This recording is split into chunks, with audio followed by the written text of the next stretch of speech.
जी, dear students, आज का हमारा जो सेकंड टॉपिक है वो हमारे पास है defects of Bohr atomic model. Bohr atomic model हम पहले पढ़ के आ चुके हैं इस चैप्टर में। बोहर एटॉमिक मॉडल में कुछ डिफेक्ट्स थे, कुछ खामियां थी जो हमने इस टॉपिक में देखनी है। जिसमें से पहला जो डिफेक्ट है हमारे पास वो ये है कि बोहर जो है वो मल्टी इलेक्ट्रॉन सिस्टम को एक्सप्लेन नहीं कर पाता। अच्छा, अब इस पॉइंट को डिस्कस करने से पहले दो टर्म्स हैं वो आपको समझना बहुत ज़रूरी है, तो पहले उन टर्म्स को समझिए। एक टर्म हमारे पास है mono electron system and second term is poly electron system या मल्टी इलेक्ट्रॉन सिस्टम। अब मोनो इलेक्ट्रॉन सिस्टम्स क्या होते हैं? मोनो इलेक्ट्रॉनिक सिस्टम जो होते हैं वो उनका मतलब है कि ऐसा सिस्टम, अब सिस्टम से यहाँ क्या मुराद है? सिस्टम से यहाँ पर मुराद है कोई एटम भी हो सकता है या फिर कोई आयन भी हो सकता है। तो ये जहन में आपने रखना है कि सिस्टम से मुराद जो है वो एटम भी हो सकता है और कोई आयन भी हो सकता है। मोनो इलेक्ट्रॉन ऐसा एटम या ऐसा आयन जिसमें जस्ट एक इलेक्ट्रॉन हो। जैसे हमारे पास हाइड्रोजन है, हमें पता है हाइड्रोजन का एटॉमिक नंबर 1 है, तो उसमें सिर्फ एक ही इलेक्ट्रॉन है। अब दूसरा हम यहाँ पर एग्जांपल ले रहे हैं हीलियम की। देखिए हीलियम जो है उसका एटॉमिक नंबर 2 है। इट मीन्स कि उसमें 2 इलेक्ट्रॉन्स हैं। लेकिन अगर हम उसको आयन की फॉर्म में लें, आयन का मतलब ये है कि अगर ये हीलियम जो है वो अपना एक इलेक्ट्रॉन लूज़ कर दे, चूँकि इसने एक इलेक्ट्रॉन लूज़ किया है तो इस पे चार्ज आ जाएगा +1। अब इसमें टोटल 2 इलेक्ट्रॉन थे, 1 इलेक्ट्रॉन इसने लूज़ कर दिया तो बाकी इसके अंदर 1 इलेक्ट्रॉन रह गया, तो ये आयन की फॉर्म में मोनो इलेक्ट्रॉन है। उसके बाद इसके एग्जांपल हम ले लेते हैं लिथियम। लिथियम जो है वो एक ऐसा एलिमेंट है जिसका एटॉमिक नंबर जो होता है वो 3 होता है, ठीक है?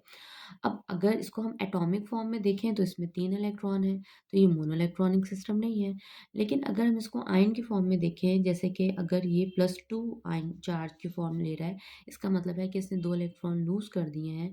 अब फ्री इलेक्ट्रॉन्स में से 2 इलेक्ट्रॉन इसने लूज़ कर दिए हैं, तो इसका मतलब इस वक़्त आयनिक फॉर्म में इसके पास 1 इलेक्ट्रॉन है, तो ये मोनो इलेक्ट्रॉनिक सिस्टम है।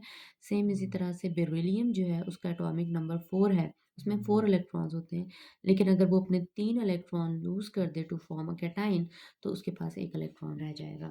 तो मोनो इलेक्ट्रॉनिक सिस्टम को न्यूट्रल एटम भी हो सकता है और इस तरीके से आयंस भी हो सकते हैं। शर्त है कि बस उसमें 1 इलेक्ट्रॉन होना चाहिए, तो वो मोनो इलेक्ट्रॉनिक सिस्टम है। लेकिन अगर हम पॉली इलेक्ट्रॉनिक सिस्टम की बात करें हीलियम, अब मैं हीलियम आयन की फॉर्म में नहीं ले रही, अब मैं हीलियम जो है वो एटम की फॉर्म में ले रही हूँ। तो अब अगर मैं एटम की फॉर्म में लूँ तो इसमें 2 इलेक्ट्रॉन्स होते हैं, ये पॉली इलेक्ट्रॉनिक सिस्टम है। इस तरह अगर मैं लिथियम जो है वो न्यूट्रल फॉर्म में लूँ तो इसमें 3 इलेक्ट्रॉन्स हैं, ये भी पॉली है। अगर मैं लिथियम जो है वो +1 की फॉर्म में लूँ तब भी ये पॉली ही रहेगा, क्योंकि टोटल इसमें 3 इलेक्ट्रॉन्स थे, +1 का मतलब एक इसने लूज़ किया, अब भी इसके पास 2 हैं। तो अगर मैं इन फॉर्म में इसको लूँ तो ये पॉली इलेक्ट्रॉन सिस्टम है। उम्मीद है आपको ये दोनों टर्म समझ आ गई होंगी कि पॉली इलेक्ट्रॉन्स और मोनो इलेक्ट्रॉनिक सिस्टम में क्या फ़र्क है। अच्छा, अब हमने कहा कि जो बोहर है वो मोनो इलेक्ट्रॉनिक सिस्टम्स को तो बहुत अच्छे तरीके से एक्सप्लेन करता है, बट वो पॉली इलेक्ट्रॉनिक सिस्टम्स को अच्छे तरीके से एक्सप्लेन नहीं कर पाता। इस बात को आप समझिएगा। बेटे अगर आप थोड़ा-सा पीछे सोचें, इसी चैप्टर में हमने एक टॉपिक किया था जिसमें हमने रेडियस डेरिवेशन की थी। तो वहाँ पर हमने एक फ़ोर्स का फ़ॉर्मूला पढ़ा था, F = ZE² / 4πε0r²। यकीनन आपको याद आ गया होगा। ये फ़ोर्स क्या थी? ये फ़ोर्स थी कि अगर कोई एटम है, सपोज़ हमारे पास, ये उसका सेंटर में न्यूक्लियस है। अगर कोई इलेक्ट्रॉन जो है वो इसके अंदर रिवॉल्व कर रहा है रेडियस r पर, तो हमने कहा था न्यूक्लियस इसको अंदर की तरफ अट्रैक्ट कर रहा होता है, और इस फ़ोर्स को हमने नाम दिया था इस फ़ोर्स का, ठीक है? या कूलम फ़ोर्स हमने इसको कहा था। तो अब देखिए वो जो डेरिवेशन हमने की थी, बोहर डेरिवेशन, वो हाइड्रोजन के लिए हमने की थी, और हाइड्रोजन में सिर्फ एक इलेक्ट्रॉन होता है। अगर एक इलेक्ट्रॉन है तो हम ये वाला फॉर्मूला जो है वो यूज़ कर सकते हैं। लेकिन वो एटम्स जैसे कि ये हैं, वो एटम और आयंस जिनमें एक से ज़्यादा इलेक्ट्रॉन होते हैं।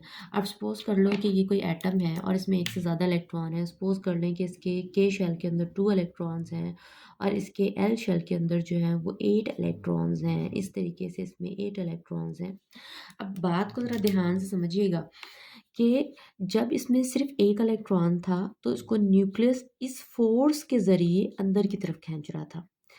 अब इस इलेक्ट्रॉन और न्यूक्लियस के दरमियान में ये इनर इलेक्ट्रॉन्स भी आ चुके हैं।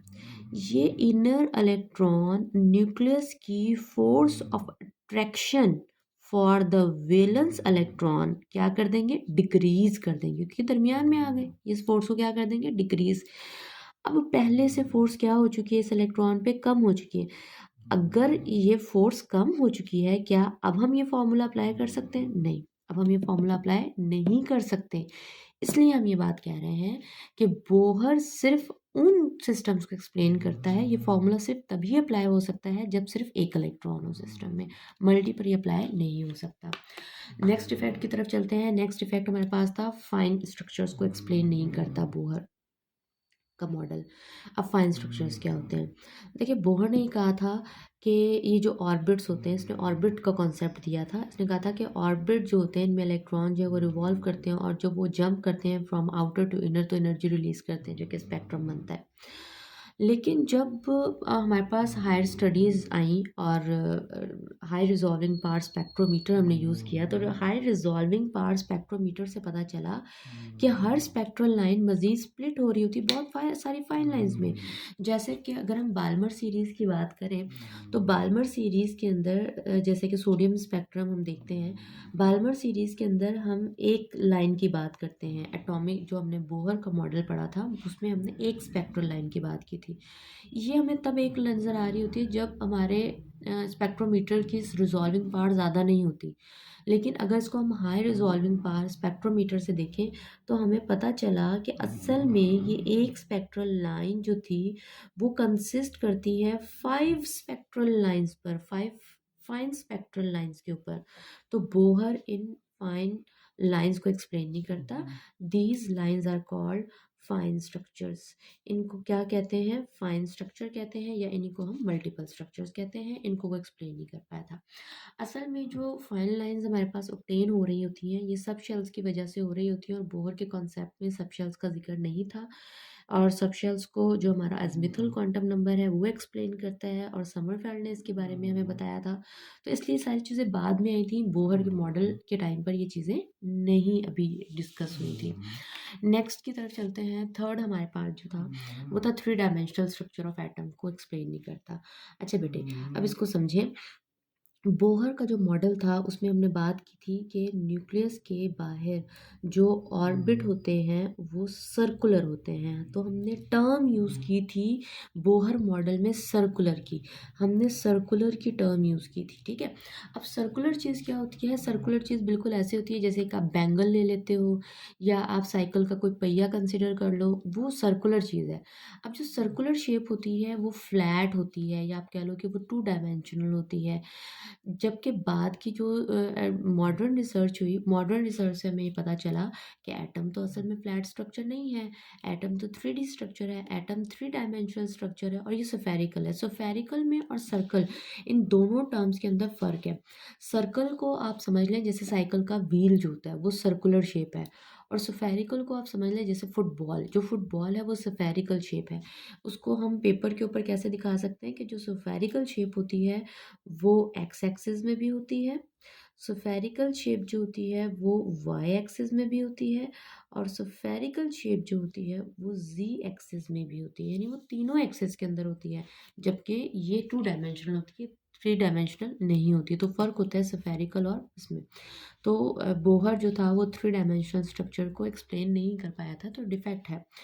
नेक्स्ट हमारे पास है जीमन और स्टार्क इफेक्ट। जीमन और स्टार्क इफेक्ट हमारे पास जो है ये बड़े इंपॉर्टेंट है, शॉर्ट क्वेश्चन के पॉइंट ऑफ व्यू से भी बहुत इंपॉर्टेंट है। जीमन इफेक्ट क्या है? इसके अगर डेफिनेशन को हम देखें तो उसकी डेफिनेशन है when excited atom of hydrogen. आपकी बुक में जो है वो हाइड्रोजन की टर्म यूज़ की गई है, लाजमी नहीं है कि हाइड्रोजन हो, आप कोई और एटम भी ले सकते हैं इसकी जगह पर। जब आप किसी भी एक्साइटेड एटम को प्लेस करते हो मैग्नेटिक फील्ड में, important point is magnetic field, जब आप उसकी एक्साइटेड एटम को मैग्नेटिक फील्ड में कर रखते हो, तो मैग्नेटिक फील्ड क्या करता है, उसकी हर स्पेक्ट्रल लाइन को पकड़ कर स्प्लिट कर देता है, यानी उसको मज़ीद डिवाइड कर देता है, रिजॉल्व कर देता है, ठीक है। तो इस इफ़ेक्ट को हम क्या कहते हैं, जीमन इफ़ेक्ट। जैसे सपोज करें कि ये स्पेक्ट्रल लाइन है, जब आप इसको गुजारेंगे मैग्नेटिक फील्ड से तो ये मज़ीद फाइन लाइंस में डिवाइड हो जाएगी। These lines are called fine lines, और इसको हम क्या कहते हैं, जीमन इफ़ेक्ट। तो जो बोहर है वो जीमन इफ़ेक्ट को एक्सप्लेन नहीं कर पाया। अब स्टार्क इफेक्ट और जीमन इफेक्ट में क्या फ़र्क है? जस्ट आपने मैग्नेटिक फील्ड का वर्ड चेंज करना है डेफिनेशन में। मैग्नेटिक फील्ड की जगह पर आपने इलेक्ट्रिक फील्ड का वर्ड यूज़ करना है, तो डेफिनेशन क्या बन जाएगी? When excited atom of hydrogen placed in electric field, तो इलेक्ट्रिक फील्ड भी यही काम करती है जो मैग्नेटिक फील्ड करती है। यानी अगर आप किसी भी एक्साइटेड एटम को मैग्नेटिक फील्ड में या इलेक्ट्रिक फील्ड में रखते हो, तो वो उसकी हर स्पेक्ट्रल लाइन को मज़ीद स्प्लिट कर देगी फाइन लाइंस में। अगर मैग्नेटिक फील्ड स्प्लिट कर रही है तो जीमैन इफेक्ट कहलाएगा, और अगर इलेक्ट्रिक फील्ड ये काम कर रही है तो उस इफेक्ट को हम स्टार्क इफेक्ट का नाम देंगे। दोनों बहुत इंपॉर्टेंट शॉर्ट क्वेश्चन है इस टॉपिक के।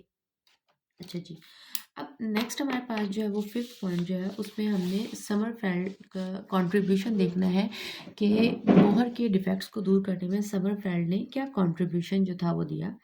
अब समरफेल्ड के अगर कंट्रीब्यूशन की हम बात करते हैं, 1915 में समरफेल्ड ने कहा था कि बोहर ने अपने मॉडल में सिर्फ सर्कुलर ऑर्बिट्स का जिक्र किया। उसने कहा कि न्यूक्लियस के बाहर इलेक्ट्रॉन सर्कुलर पाथ पर मूव करते हैं। उसने ऑर्बिट को सर्कुलर कहा। अब समरफेल्ड ने नई बात क्या कही? उसने नई बात ये की, उसने कहा कि नहीं जनाब, जो ऑर्बिट्स होते हैं वो सिर्फ सर्कुलर शेप में नहीं होते, बल्कि वो इलिप्टिक भी होते हैं। अब इलिप्स या इलिप्टिकल शेप क्या होती है? इलिप्टिकल शेप हम इस शेप को कहते हैं। उसने ये कहा कि ऑर्बिट जो है वो इस शेप में भी हो सकते हैं, ठीक है।